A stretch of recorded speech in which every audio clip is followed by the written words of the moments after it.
नमस्कार, आप देख रहे हैं एसटीवी न्यूज और मैं हूं विश्वजीत झा। आज की इस बुलेटिन में चर्चा होगी दिन भर की अहम खबरों की, लेकिन इन सब से पहले हेडलाइंस। चुनाव में ताल ठोकने तो सब आ रहे हैं, पर जनता के मुश्किल दिनों का सारथी कौन था? जब गद्दी मिली तो क्या किया और ना मिली तब कहां थे? हर वादों की पड़ताल होगी, हर एक काम का हिसाब होगा, हर चीज को परखा जाएगा, हर बात को तोला जाएगा।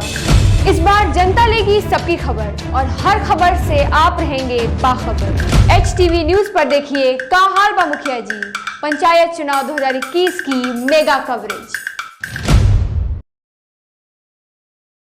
सुगौली में मोटरसाइकिल और शराब के साथ एक धंधेबाज गिरफ्तार, पुलिस अग्रेतर कार्रवाई में जुटी। 2 वर्षीय बच्ची के गुम होने का मामला आया प्रकाश में, पीड़ित मां ने मझौलिया थाने में दर्ज कराया सनहा, पुलिस जांच में जुटी। नहीं रहे ढाका पचपकड़ी के समाजसेवी रामचंद्र शाह, 84 साल की उम्र में ली अंतिम सांस। भारत विकास परिषद रक्सौल ने रेलवे स्टेशन पर 100 फीट ऊंचा राष्ट्रीय ध्वज रेल विभाग द्वारा लगाने के लिए सौंपा ज्ञापन। अष्टमी को उत्तर बिहार के मुख्य प्रजापति ब्रह्मा कुमारी ईश्वरीय विश्वविद्यालय सेवा केंद्र पर हुआ भव्य आयोजन, सामूहिक रूप से चैतन्य दुर्गा प्रतीक बहनों की उतारी गई आरती। नरकटियागंज में दुर्गा पूजा से भक्तिमय हुआ शहर, माता के जयकारों से गूंजा माहौल। मझौलिया प्रखंड के चनायनबान पंचायत स्थित ऐतिहासिक भगवती मंदिर सांप्रदायिक सौहार्द का बन रहा है अनोखा मिसाल। 2 अलग अलग संप्रदाय के लोग पूजा में कर रहे हैं सहयोग। नवरात्रि के अवसर पर किया गया कन्या पूजन, कुंवारी कन्याओं की उतारी गई आरती, लिया गया आशीर्वाद। रक्सौल में लागू किया गया 1 वे ट्रैफिक सिस्टम, फिलहाल 3 दिसंबर तक लागू रहेगा यह नियम। और डीजे के चकाचौंध में दम तोड़ता नजर आ रहा है पारंपरिक लोक नृत्य झिझिया, एक वक्त में बिहार में थी इसकी अलग पहचान। चुनाव में ताल ठोकने तो सब आ रहे हैं, पर जनता के मुश्किल दिनों का सारथी कौन था? जब गद्दी मिली तो क्या किया और ना मिली तब कहां थे? हर वादों की पड़ताल होगी, हर एक काम का हिसाब होगा, हर चीज को परखा जाएगा, हर बात को तोला जाएगा। इस बार जनता लेगी सबकी खबर और हर खबर से आप रहेंगे बाखबर। एचटीवी न्यूज पर देखिए का हाल बा मुखिया जी, पंचायत चुनाव 2021 की मेगा कवरेज। बुलेटिन की शुरुआत करेंगे बड़ी खबर से। सुगौली पुलिस ने छापेमारी कर थाना क्षेत्र के श्रीपुर गांव से लाल बहादुर यादव, पिता स्वर्गीय जबरन यादव के श्रीपुर घर से 51 लीटर शराब, एक ग्लैमर मोटरसाइकिल के साथ आरोपी को गिरफ्तार किया है। पुलिस गिरफ्तार व्यक्ति के ऊपर अग्रिम कार्रवाई में जुटी है। जानकारी के अनुसार थानाध्यक्ष विवेक जायसवाल को गुप्त सूचना मिली कि शराब कारोबारी श्रीपुर के घर में शराब की खेप को रखकर बिक्री करने के लिए प्लान बना रहा है। सूचना मिलते ही थानाध्यक्ष ने एएसआई सीताराम दास को पुलिस बल के साथ भेजा। श्रीपुर पहुंच उक्त व्यक्ति के घर में छापेमारी कर भारी मात्रा में विदेशी शराब को बरामद किया गया। पुलिस को देख कारोबारी भागने की फिराक में था, तभी एएसआई ने उसे खदेड़ कर धर दबोचा। पुलिस ने शराब को जब्त कर शराब कारोबारी को हिरासत में ले लिया है। थानाध्यक्ष ने बताया कि गिरफ्तार शराब कारोबारी पर केस दर्ज कर लिया गया है, आवश्यक कार्रवाई कर जेल भेज दिया जाएगा। शराब कारोबारियों के खिलाफ लगातार छापेमारी चलती रहेगी। अगली खबर पश्चिमी चंपारण से है। यहाँ बेतिया निवासी कृष्णा शर्मा की पत्नी नीतू देवी ने थाने में एक आवेदन देकर अपनी 2 वर्षीय पुत्री खुशी कुमारी के गुम होने का सनहा दर्ज कराया है। ये जानकारी थानाध्यक्ष अशोक कुमार ने दी। उन्होंने बताया कि आवेदन में पीड़िता का कहना है कि वह अपने मायके धनकुटुआ आई थी, जहां उसकी छोटी बच्ची की तबीयत खराब होने के कारण उसने अपनी मां से अपनी 2 वर्षीय पुत्री खुशी कुमारी को देखभाल करने की जिम्मेवारी देते हुए अपने ससुराल बेतिया आई थी। आवेदिका का कहना है कि ससुराल में उसको ज्ञात हुआ कि उसकी बच्ची धनकुटुआ से गुम हो गई है। नीपू देवी ने अपने मायके आकर अब काफ़ी खोजबीन किया, लेकिन कुछ पता नहीं चला।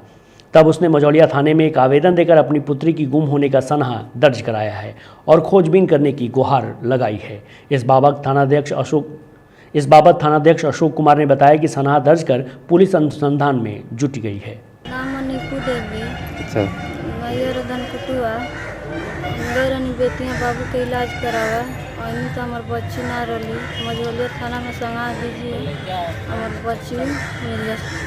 भारत विकास परिषद रक्सौल इकाई के अध्यक्ष डॉक्टर राजेंद्र प्रसाद सिंह के नेतृत्व में शामिल प्रांतीय पदाधिकारी सेवा संस्कार विजय कुमार शाह, वित्त सचिव सीताराम गोयल एवं मीडिया प्रभारी रजनीश प्रियदर्शी सहित 4 सदस्यीय प्रतिनिधिमंडल ने रक्सौल स्टेशन अधीक्षक अनिल कुमार सिंह को एक ज्ञापन सौंपा है। इस मौके पर परिषद के अध्यक्ष डॉक्टर राजेंद्र प्रसाद सिंह ने बताया कि रेल प्रबंधक पूर्व मध्य रेलवे समस्तीपुर को स्टेशन अधीक्षक रक्सौल के माध्यम से इस प्रेषित ज्ञापन में परिषद ने देश के अन्य शहरों के रेलवे स्टेशन के तर्ज पर रक्सौल स्टेशन परिसर पर भी 100 फीट ऊंचा राष्ट्रीय ध्वज तिरंगा लगाने की अनुशंसा की गई है।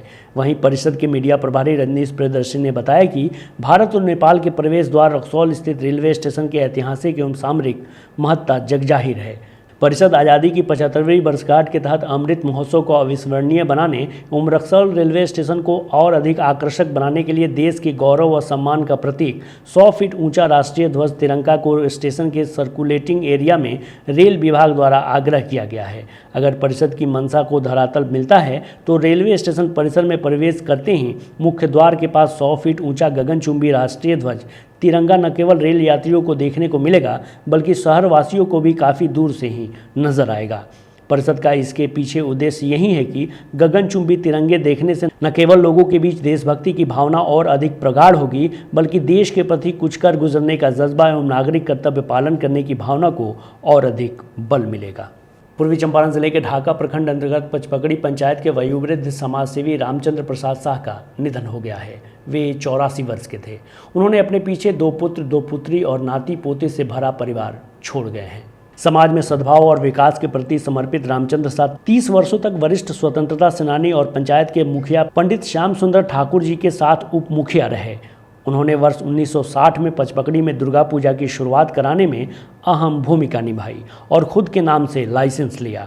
Pachpakdi middle school, post office, कन्या विद्यालय आदि की स्थापना और तब से पंचायत के अनेक विकास कार्यों में अपने मुखिया श्याम सुंदर ठाकुर के साथ भरपूर सहयोग देते रहे। वे जीवन पर्यंत समाज सेवा में जुड़े रहे। उनके निधन से इलाके में शोक की लहर दौड़ गई। उनके निधन पर वरिष्ठ पत्रकार समाजसेवी संजय ठाकुर, पूर्व मुखिया रेणु ठाकुर, ढाका विधायक पवन जायसवाल, अरविंद ठाकुर सहित अन्य लोगों ने शोक व्यक्त किया है। पश्चिमी चंपारण जिले के नरकड़ियागंज में नवरात्र के सप्तमी के दिन माता को बुलाने भक्त पहुंचे। नरकड़ियागंज से रवि मिश्र की रिपोर्ट है कि बड़े ही विधि विधान एवं श्रद्धा भाव से पूजा पाठ कर माता को डोली में लेकर भक्तगण जयकारों के साथ निकल पड़े। जय माता दी, सच्चे दरबार की जय के नारों से नगर भक्तिमय हो चला, मानो जैसे आज धरती स्वर्ग की तरह प्रतीत हो रहा हो। भक्तगण पूरी श्रद्धा भक्तिभाव से माता की डोली को नगर से होते हुए पूजा पंडाल तक पहुंचे, जहां विधि विधान के साथ पूजा अर्चना कर माता के पट खुले। दुर्गा पूजा की अष्टमी को उत्तर बिहार के मुख्य प्रजापति ब्रह्मा कुमारी ईश्वरीय विश्वविद्यालय सेवा केंद्र पर भव्य आयोजन किया गया। बिहार और झारखंड प्रभारी राजयोगिनी बीके रानी दीदी का भव्य स्वागत एवं अभिनंदन किया गया। गौरतलब है कि रानी दीदी का जन्म नवरात्र के प्रथम दिन हुआ था और उन्होंने साकार ब्रह्म बाबा से पालना ली थी। पंजाब की मूल निवासी बीके रानी दीदी ईश्वरीय निर्देश पर मुजफ्फरपुर आकर सेवा दी। लंबे समय से वे सेवा दे रही हैं। वर्तमान समय में 2 राज्यों की प्रभारी हैं। सेवा केंद्र मुजफ्फरपुर के अलावा राज्य के कई सेवा केंद्रों में समर्पित टीचर, बहन एवं भाई पधारे हैं। बहनों ने सामूहिक योग किया और योग के बाद बीके रानी दीदी के साथ तमाम बहनों की आरती उतारी गई और चुंदरी ओढ़ाई गई। कार्यक्रम को संबोधित करते हुए वरिष्ठ राजयोगिनी वीके मीना बहन ने कहा कि भारत पर्व त्योहारों का देश है। त्यौहार तो एक बहाना बनता है मिलने जुलने का और संगठन की इच्छा शक्ति को देखने का। इस अवसर पर कई छोटी छोटी बहनों ने गीत नृत्य प्रस्तुत किया। मोतिहारी की सानवी और छवि ने भाव प्रस्तुत कर लोगों को मंत्रमुग्ध कर दिया। कार्यक्रम में मीना बहन एवं अन्य बहनों ने रानी दीदी को चुनरी ओढ़ाकर सम्मानित किया। कार्यक्रम काफ़ी आकर्षक रहा। पूर्वी चंपारण सेवा केंद्र प्रभारी बीके विभा बहन, VK Sunita, VK Ashok Verma, VK Anita के अलावा अन्य कई भाई बहनों ने अपनी भागीदारी दी। नवरात्रि के अवसर पर कन्या पूजन का एक विशेष महत्व है। इस अवसर पर कुंवारी कन्याओं की पूजा की जाती है। आज मोतिहारी में कन्या पूजन समारोह का आयोजन किया गया। दुर्गा पूजा करने के अवसर पर आयोजित कन्या पूजन में महिलाओं ने छोटी छोटी बच्चियों की पूजा अर्चना की। इस अवसर पर सुमधुर माता भजन के साथ भक्तिमय वातावरण में महिलाओं व पुरुषों ने माता के बाल स्वरूप का पहले पूजा अर्चना किया, फिर माला पहनाया और आरती की। तत्पश्चात बच्चियों के पैर छूकर माता के बाल स्वरूप का आशीर्वाद लिया। रक्सौल संवाददाता साहिल रजा की रिपोर्ट है कि रक्सौल शहर से बाजार की तरफ वाहन केवल आएंगे। जाने के लिए स्टेशन रोड होकर ब्लॉक रोड व कौरिहार चौक होकर नहर तक वाहन जाएंगे। जिलाधिकारी शरद कपिल अशोक ने रक्सौल नगर परिषद क्षेत्र के महत्वपूर्ण सड़कों को 3 दिसंबर तक वन वे ट्रैफिक घोषित कर दिया है। जिलाधिकारी द्वारा जारी पत्र में यह लिखा गया है कि भूमि सुधार उप समाहर्ता सह कार्यपालक पदाधिकारी नगर परिषद राम दुलार राम व पुलिस निरीक्षक शशि भूषण ठाकुर के द्वारा यह सूचना दी गई थी कि रक्सौल बाजार के मेन रोड स्थित बाटा चौक से नहर चौक तक पथ निर्माण विभाग द्वारा सड़क निर्माण कार्य कराया जा रहा है, जिससे पश्चिमी लेन पूर्णतः बंद है। एक लेन बंद होने से दूसरे लेन पर अत्यधिक दबाव पड़ रहा है, जिससे जाम की समस्या उत्पन्न हो जा रही है, जिसको लेकर वन वे रूट की अनुशंसा की गई थी।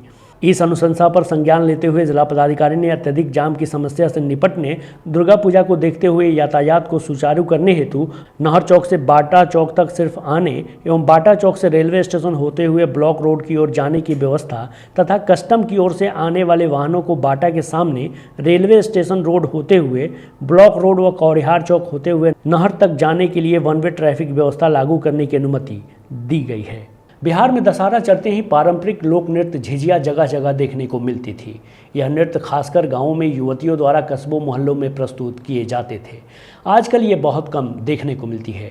दरअसल डीजे के चकाचौंध में पारंपरिक झिझिया दम तोड़ता नजर आ रहा है। वर्तमान समय में कुछ बुजुर्ग होंगे जिनकी स्मृति पटल पर झिझिया अंकित हो, और आज की युवा पीढ़ी तो शायद इसे जानती भी ना हो। बिहार की नृत्य शैली अपनी पहचान खोने के कगार पर है। दुर्गा पूजा के समय बिहार में युवतियां झिझिया के समय बढ़ चढ़कर हिस्सा लेती हैं। झिझिया के दौरान सायंकाल में युवतियां अपने सिर पर छिद्र वाला जलता घड़ा रखकर गायन और नृत्य करती हैं। इस दौरान जो समा बनता है वह देखने लायक होता है। अगर हमें लोक परंपराओं को बचाना है तो इसके प्रति हमें भी जागरूक रहना होगा।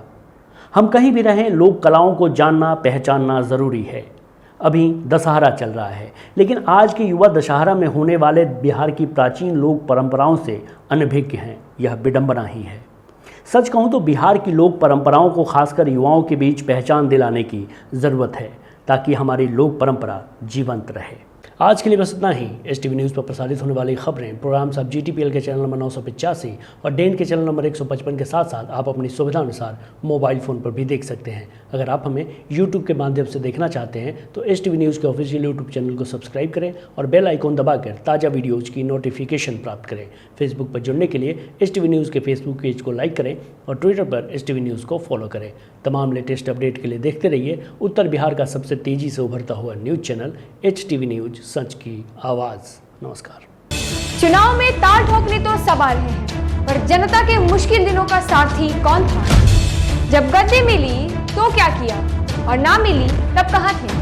हर वादों की पड़ताल होगी, हर एक काम का हिसाब होगा, हर चीज को परखा जाएगा, हर बात को तोला जाएगा। इस बार जनता लेगी सबकी खबर और हर खबर से आप रहेंगे बाखबर। HTV न्यूज़ पर देखिए का हाल बा मुखिया जी, पंचायत चुनाव 2021 की मेगा कवरेज।